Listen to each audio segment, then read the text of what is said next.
होली की रात सरहद पर खामोशी थी, लेकिन भारतीय सेना के रडार पर कुछ हलचल दिख रही थी। 2019 मार्च 21 जब पूरा देश होली की तैयारियों में व्यस्त था, उसी समय पाकिस्तान ने एक ऐसी साजिश रची जिसकी भनक तक किसी को नहीं लगी। पुलवामा हमले के बाद बालाकोट एयर स्ट्राइक से पाकिस्तानी सेना का मनोबल टूट चुका था, लेकिन उन्होंने एक नई रणनीति बनाई। होली के त्योहार का फायदा उठाकर भारतीय सीमा में घुसपैठ। जम्मू सेक्टर, रात के 10 बजे बीएसएफ की 144वीं बटालियन की पोस्ट नंबर 7 जवान राकेश शर्मा ड्यूटी पर थे। थर्मल इमेजर की स्क्रीन पर अचानक 7-8 हरकतें दिखाई दी। दूरी करीब 800 मीटर। पाकिस्तानी सीमा से सटे गांव सुचेतगढ़ की तरफ से कुछ साए बॉर्डर की ओर बढ़ रहे थे। राकेश ने तुरंत अपने कमांडर को सूचना दी। कमांडर संजय राठौड़ ने सतर्कता बरतते हुए सभी पोस्ट्स को अलर्ट किया। क्या यह कोई आम घुसपैठ की कोशिश थी या फिर कुछ और बड़ी साजिश? खुफिया रिपोर्ट्स पहले से ही चेतावनी दे रही थी। पाकिस्तान की आईएसआई ने होली के मौके को चुना था क्योंकि इस दिन सीमावर्ती इलाकों में भी जश्न का माहौल होता है। सुरक्षा में थोड़ी ढील की उम्मीद थी उन्हें, लेकिन भारतीय सेना की चौकसी ने उनकी योजना को पहले ही भांप लिया था। दरअसल इस ऑपरेशन की प्लानिंग हफ्तों पहले से चल रही थी। फरवरी के आखिरी हफ्ते में भारतीय खुफिया एजेंसियों को पाकिस्तान के सियालकोट सेक्टर में कुछ असामान्य गतिविधियां दिखी थीं। पाकिस्तान आर्मी की 111वीं ब्रिगेड के कैंप में रात के समय ट्रेनिंग सेशन हो रहे थे। यह सामान्य नहीं था। रॉ के सूत्रों ने पता लगाया कि पाकिस्तानी सेना के स्पेशल सर्विस ग्रुप यानी एसएसजी के कमांडो चुने गए थे एक खास मिशन के लिए। उनके साथ लश्कर ए तैयबा के कुछ ट्रेंड आतंकवादी भी शामिल किए गए थे। मकसद था भारत में होली के दिन एक बड़ा हमला करना। इस खुफिया जानकारी के बाद भारतीय सुरक्षा बलों ने पूरी सीमा पर अलर्ट जारी कर दिया था। जम्मू, पठानकोट और गुरदासपुर सेक्टर में एक्स्ट्रा फोर्स तैनात की गई, लेकिन किसी को यकीन नहीं था कि पाकिस्तान सच में इतनी बड़ी हरकत करेगा। उस रात घुसपैठ करने वाले सिर्फ आतंकवादी नहीं थे। खुफिया सूत्रों के मुताबिक उनमें पाकिस्तानी सेना के कमांडो भी शामिल थे। उनका मकसद क्या था? जम्मू में किसी बड़े ठिकाने पर हमला या फिर सेना के काफिले को निशाना बनाना। रात 11 बजे हालात और गंभीर हो गए। घुसपैठिए बॉर्डर फेंसिंग के करीब पहुंच चुके थे। बीएसएफ ने फ्लेयर लाइट्स दागी। पूरा इलाका दिन जैसा रोशन हो गया और तब दिखा असली मंजर।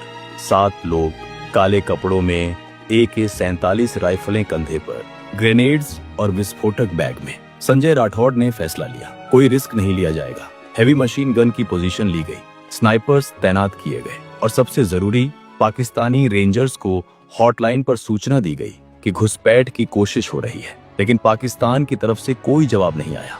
मतलब साफ था, यह ऑपरेशन उनकी मर्जी से हो रहा था। यह कोई आतंकवादियों की अकेली हरकत नहीं थी, यह पाकिस्तानी सेना का प्लान था। इसी बीच दिल्ली में भी हलचल मच गई थी। NSA अजीत डोभाल को तुरंत सूचित किया गया। प्रधानमंत्री कार्यालय को भी अपडेट दिया गया। सबको पता था कि अगर यह घुसपैठ सफल हो गई तो पुलवामा जैसी या उससे भी बड़ी घटना हो सकती है। रात 11:45 बजे घुसपैठिए फेंसिंग काटने की कोशिश करने लगे। बीएसएफ ने पहले चेतावनी दी, फिर हवाई फायरिंग की, लेकिन वे नहीं रुके और तब भारतीय सेना ने जवाब दिया। गोलियों की आवाज रात की खामोशी को चीरती चली गई। करीब 15 मिनट तक मुठभेड़ जारी रही। पाकिस्तानी घुसपैठियों ने भी जवाबी फायरिंग की, लेकिन भारतीय सेना की सटीक निशानेबाजी के आगे वे टिक नहीं पाए। इस मुठभेड़ में बीएसएफ के जवानों ने असाधारण बहादुरी दिखाई। जवान विकास कुमार ने खुद को खतरे में डालकर अपने साथियों को बचाया। जब एक ग्रेनेड उनकी तरफ फेंका गया तो उन्होंने तुरंत अपनी टीम को पीछे हटने का इशारा किया और खुद कवर लेकर रिटर्न फायर किया। जब धुआं साफ हुआ तो 3 शव बॉर्डर के इस तरफ पड़े थे, बाकी वापस भाग गए।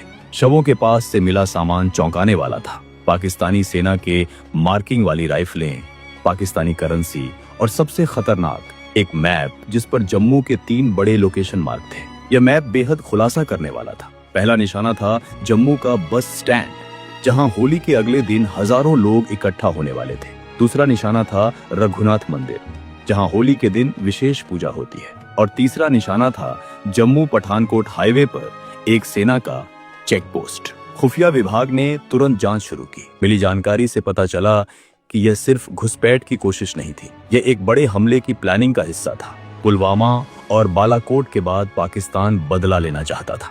होली के दिन भारत में कहीं बड़ा हमला करके अंतर्राष्ट्रीय स्तर पर भारत को बदनाम करना था उनका मकसद। शवों की पहचान में कुछ दिन लगे, फिंगरप्रिंट्स और DNA सैंपल पाकिस्तान भेजे गए, लेकिन उन्होंने किसी भी तरह की जानकारी देने से मना कर दिया।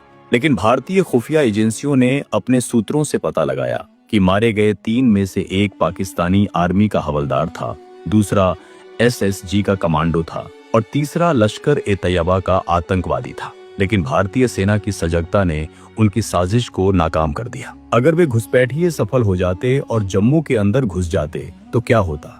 शायद होली की खुशियां मातम में बदल जाती, शायद सैकड़ों लोगों की जान चली जाती, शायद एक और 26 नवंबर या पुलवामा देखना पड़ता। अगली सुबह जब देश भर में होली के रंग उड़ रहे थे, तब जम्मू सेक्टर में तिरंगा लहरा रहा था। मीडिया में इस घटना को बहुत कवरेज नहीं मिली। सरकार ने जानबूझकर इसे कम प्रोफाइल रखा ताकि देश में त्योहार का माहौल खराब ना हो। लेकिन सच ये था कि उस रात भारतीय सेना ने एक बड़ी आपदा को टाल दिया था।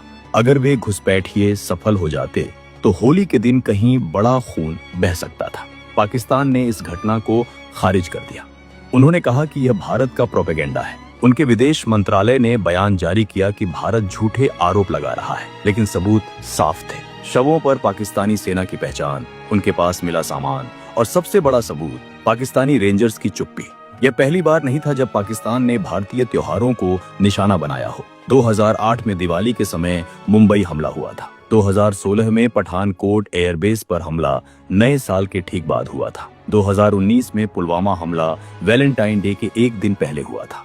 हर बड़े मौके पर उनकी कोशिश रही है कि भारत में आतंक फैलाया जाए, लेकिन हर बार भारतीय सेना ने उनकी नापाक योजनाओं को धूल चटा दी है। चाहे वह 1999 का कारगिल हो, 2001 का संसद हमला हो या 2016 का उरी अटैक हो, हर बार जवाब दिया गया है। और जब जरूरत पड़ी तो सर्जिकल स्ट्राइक और एयर स्ट्राइक से भी संदेश दिया गया है। उस रात ड्यूटी पर तैनात जवान राकेश शर्मा को बाद में वीरता पुरस्कार से नवाजा गया। कमांडर संजय राठौड़ को भी सम्मानित किया गया। जवान विकास कुमार को उनकी बहादुरी के लिए विशेष प्रशंसा मिली। लेकिन असली सम्मान तो पूरी BSF टीम को मिलना चाहिए था, जिन्होंने उस रात अपनी जान की परवाह किए बिना देश की रक्षा की। इस घटना के बाद सीमा पर सुरक्षा और कड़ी कर दी गई।